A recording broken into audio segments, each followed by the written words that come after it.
Bonjour Fabien Roussel. Bonjour à vous. Emmanuel Macron va effectuer aujourd'hui un nouveau déplacement dans le cadre du grand débat national. Il se rend en région Auvergne-Rhône-Alpes. Il va notamment rencontrer Laurent Wauquiez, le président des Républicains. Est-ce que dans le cadre de ce grand débat, vous aussi, en tant que chef de parti, vous souhaiteriez rencontrer le président de la République ? Si la proposition était faite, bien évidemment, nous sommes un parti démocrate, on est aussi un parti révolutionnaire, c'est-à-dire que nous aspirons à ce que ce changement de société arrive et arrive vite. Il faut changer de modèle économique, redistribuer l'argent, reprendre le pouvoir sur la finance et sur l'argent. Ce grand débat, il doit permettre surtout de faire émerger des propositions. Parler, c'est bien. Agir, c'est mieux. 2018. Les propositions, ça passe aussi par la parole, dans un premier temps. Bien sûr, mais les propositions, vous savez, au Parlement, on sèche pas sur un fil. Hein, on travaille. Des propositions de loi, on en a fait. Pour le rétablissement de l'ISF, baisser la CSG des retraités, relever les retraites agricoles, on en a parlé hier à l'Assemblée nationale, relever les pensions, augmenter les salaires, mais pour du vrai, pas par des allocations. Toutes ces propositions existent, sont sur la table. Pour un référendum d'initiative populaire, nous avons fait des propositions de ce type. Nous allons poursuivre dans le cadre du grand débat. Nous allons mettre ces propositions en débat avec les gens. C'est pour ça qu'on s'inscrit dans ce débat. On veut le bousculer. On veut qu'émergent des propositions concrètes. Oui, c'est ce que vous avez dit. Vous avez dit que vous alliez faire des propositions pour un meilleur partage des richesses, contre l'évasion fiscale, pour la hausse du SMIC, pour nos services publics et pour la démocratie. En fait, quelque chose qui ressemble un peu à un programme électoral, non ? Mais écoutez, j'ai l'impression que le président de la République est lui-même en campagne électorale. En ce moment, il enchaîne meeting sur meeting. Il est sur tous les plateaux. On en mange tous les jours des heures entières avec des performances de communication incroyables. Eh bien, allons-y pour faire émerger des propositions qui pourraient être demain, pourquoi pas, une alternative à la politique de Macron, qui remettrait les valeurs de solidarité, de partage, de fraternité au cœur de la politique française. Une politique vraiment et sincèrement de gauche qui répondent aux attentes du monde du travail, aux attentes des classes moyennes. Sur le référendum d'initiative citoyenne, vous avez été interrogé il y a quelques jours. Le principe, c'est que le référendum peut venir des citoyens, à leur initiative, comme le nom l'indique.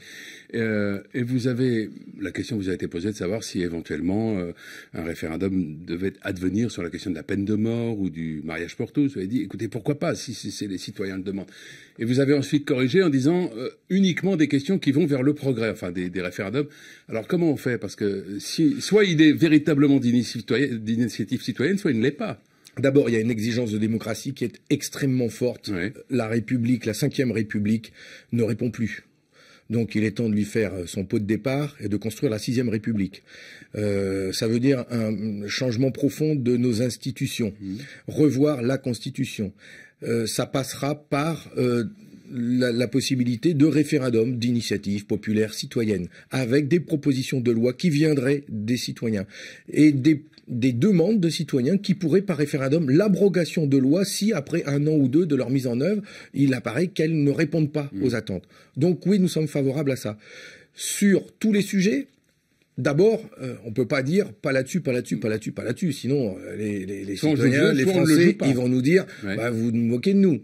En revanche, nous pouvons dire, et c'est ce que j'ai souhaité préciser, c'est que cette proposition de référendum ne doivent pas remettre en cause des droits fondamentaux tels que la peine de mort, l'abolition de la peine de mort, le mariage pour tous, l'IVG.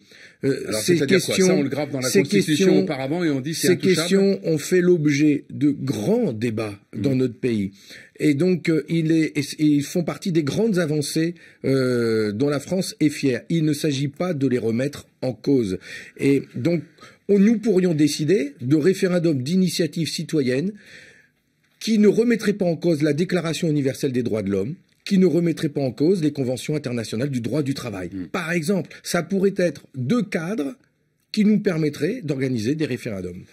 Alors vous appelez au maintien des manifestations pendant le débat national pour mettre la pression sur le gouvernement. Vous pensez que de l'ampleur des mobilisations va dépendre, au moins en partie, ce qui sera finalement retenu des débats qui vont avoir lieu pendant les semaines à venir ?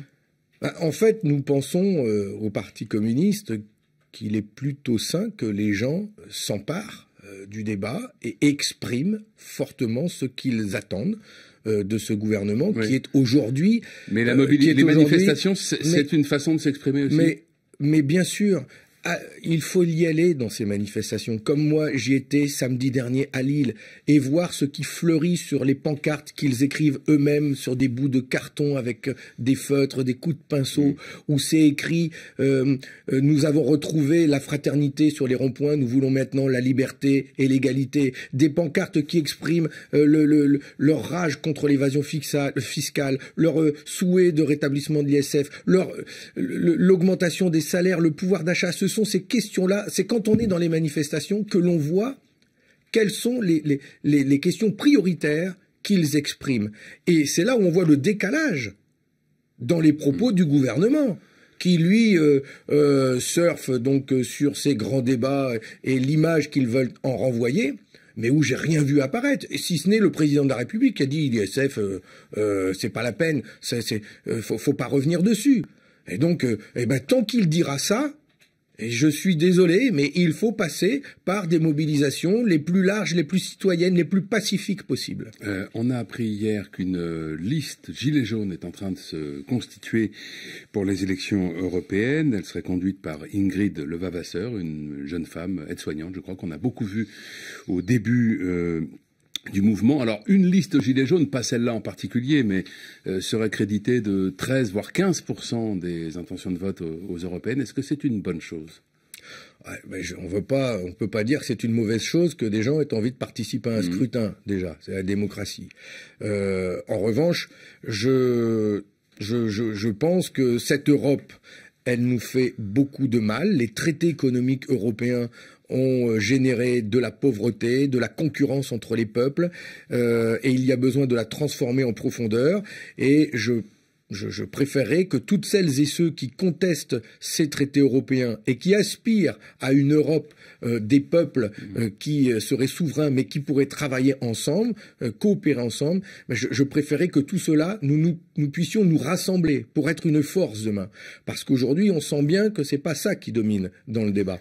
Et donc, alors on va voir, les Gilets jaunes s'organisent, ils vont faire une liste, mais c'est pas le tout. Il faut trouver les candidats, c'est possible, ça s'en dit neuf. Et il faut un programme. Sur quoi ils se rassemblent? Qu'est-ce qu'ils veulent? Voyons. Peut-être que je jouerai sur pièce, quoi. Bien sûr, mais peut-être qu'il y aura des convergences. Nous, notre liste, jusqu'au bout, elle restera ouverte pour construire avec d'autres une force au sein de l'Union européenne pour contester ces traités européens. Alors, puisque vous parlez de traités européens, précisément, mardi dernier a été signé le traité d'Aix-la-Chapelle entre la France et l'Allemagne, un texte qui a alimenté beaucoup de fantasmes, donné lieu à beaucoup d'extrapolations. Cependant, pour vous, est-ce que c'est juste une avancée pour l'Europe ? Ça peut pas se résumer à ça. D'abord, ce traité qui a été signé par le général de Gaulle et Adenauer dans les années 60, il était là pour sceller une amitié entre le peuple allemand et le peuple français après 3 guerres terribles entre nos deux peuples, nos deux pays. Et donc, je vois d'abord ça et je veux d'abord souligner l'intérêt qu'il y a à partager la paix entre nos deux peuples et tout faire pour que cela se poursuive. Mais ça ne doit pas être derrière l'occasion de rajouter une louche dans ce traité, notamment pour s'engager dans une guerre qui serait, elle, économique. Et dans ce traité, je regrette que le Parlement allemand ait pu écrire une partie de ce traité et que le Parlement français n'ait pas été saisi pour donner son avis, ni même... Il le sera après. Oui, mais après, une fois qu'il sera signé, c'est complètement anormal. C'est bien la preuve que notre Constitution, elle ne fonctionne pas, puisque c'est dans la Constitution française que le président de la République a le droit de signer des traités et de les présenter ensuite au Parlement. Ça, c'est antidémocratique. Et il y a une chose qui ne va pas dans ce traité qui vient d'être signé, qui est proposé donc par les Allemands, puisque eux y ont travaillé, et pas nous. Eh bien, ils nous proposent une armée commune. Enfin, l'heure n'est pas à la guerre. L'heure est à la paix et à mettre des moyens pour réduire la pauvreté dans nos pays. En Allemagne, il y a 7 millions de travailleurs pauvres qui travaillent avec des jobs à 1 euro de l'heure. On ne veut pas de ça en France. Merci Fabien Roussel. Bonne journée.